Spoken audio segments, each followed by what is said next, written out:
In this video I'm going to show you 4 separate background techniques, but I'm also going to show you how they can be layered together in one finished project.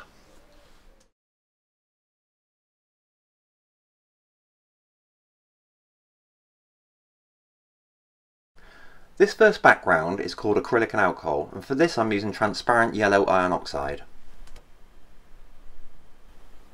First I'm going to mix approximately 50% water to the fluid acrylic using a mop brush. Once mixed, simply apply to the substrate.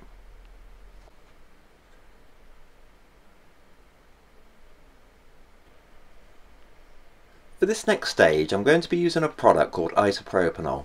Now you could use surgical spirits or rubbing alcohol, and I'm just going to drop small droplets into the wet paint, and you'll see it start to disperse as soon as it hits. And I'm going to continue with this over the whole surface.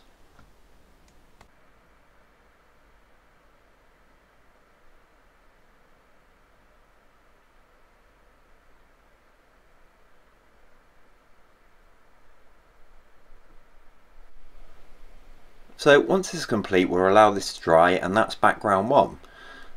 One thing I would just say, I often have a test piece, so before I go onto my main substrate I'll test on a test piece, and it avoids mistakes onto your main piece. Next up is a splash technique, and we're going to be using quinacridone burnt orange for this. Now I'm not going to add any water to this whatsoever, I'm just going to apply one coat over the complete surface. And you'll notice it's a quinacridone pigment, which they're very transparent, and you can actually see that background beneath the colour that I'm applying.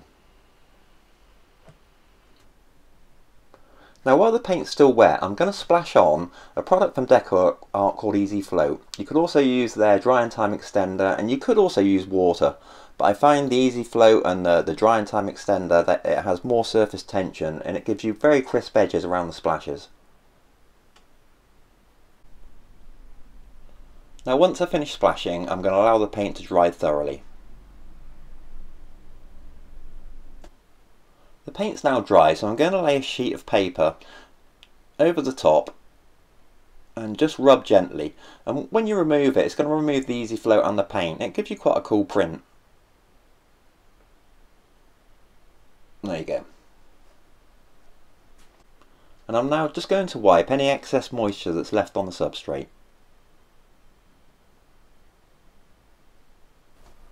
Next I'm going to stamp on the surface, but before I do I'm going to give it a coat of the medium matte medium. This acts as a protective barrier, so if anything goes wrong with the stamping I can easily wipe back. I'm only wiping back to the actual matte medium and not the acrylic paint below.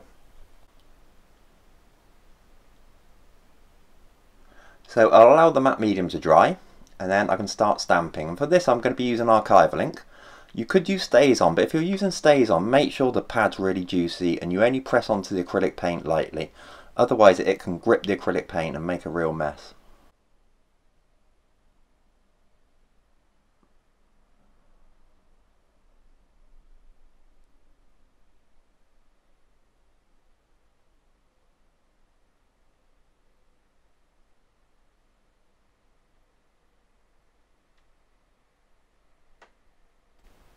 The next technique is Acrylic Resist.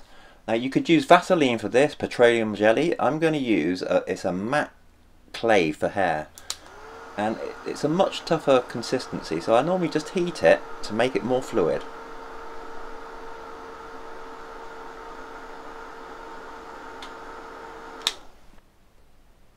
Now once heated, I'm just going to apply this to areas that I don't want the next layer of paint to cover. So especially the main image in the middle, I want to keep that. So I should just cover it with the matte clay. And also add a little bit randomly here and there. I don't want to cover up too much of the background.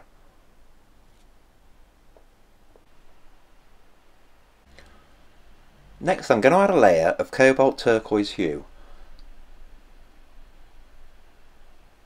And now with a large brush I'm just going to gently, you don't want to use hard brush strokes for this, you don't want to disturb that matte clay or the petroleum jelly beneath. And you'll see this blue is a lovely transparent blue again, so you can actually see the background through the blue.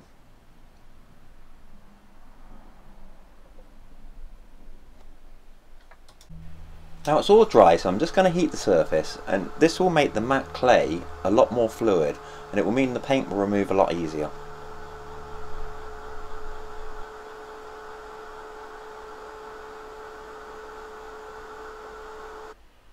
And now, just with a soft cloth, I'm going to remove the paint, and you can see how easily it comes away. And then finally, with a damp cloth, I'm going to remove any more residue.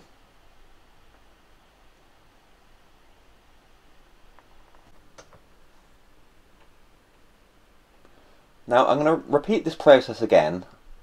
So another layer of the matte clay.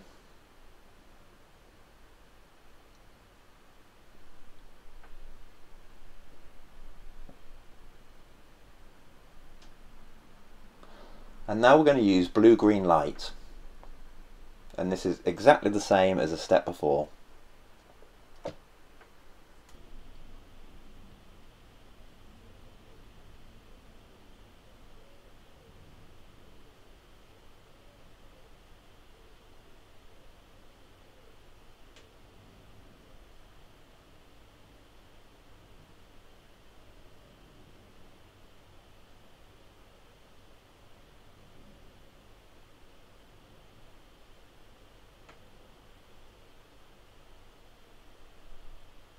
Now for the final technique, which is called the torn paper effect.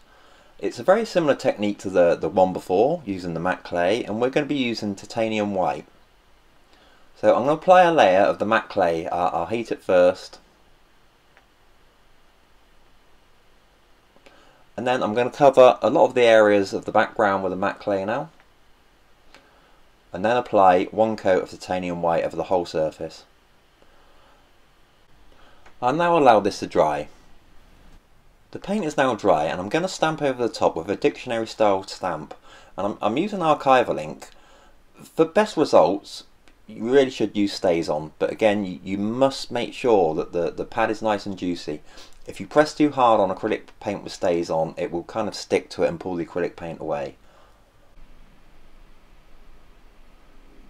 Don't worry too much if a little bit of paint comes away, that's just the matte clay releasing the paint. So I'm going to use Archival, and once I've stamped I just need this Archival to set. You could use the heat tool over it slightly, but I'm going to walk away for about 20-25 minutes. I'm now simply going to wipe back with a soft cloth. This should give us the look of torn dictionary pages on the surface. Now if you see the Archival Ink smudging, it really does mean that the Archival Ink just has not set. You shouldn't get this problem with StazOn, but like I say, as long as you have a juicy pad and you don't press too hard.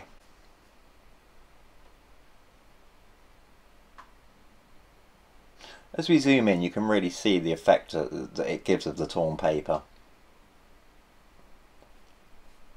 Now I'm just going to finish this off by toning it down slightly, and I'm going to give a light coat of transparent yellow iron oxide over the complete surface, especially over the paper. You could leave it white, completely up to you, but for me this just really works. Now although I've shown you the colours I've used for these techniques, you can use whatever colours you like. There really are no rules. And there we go, finished.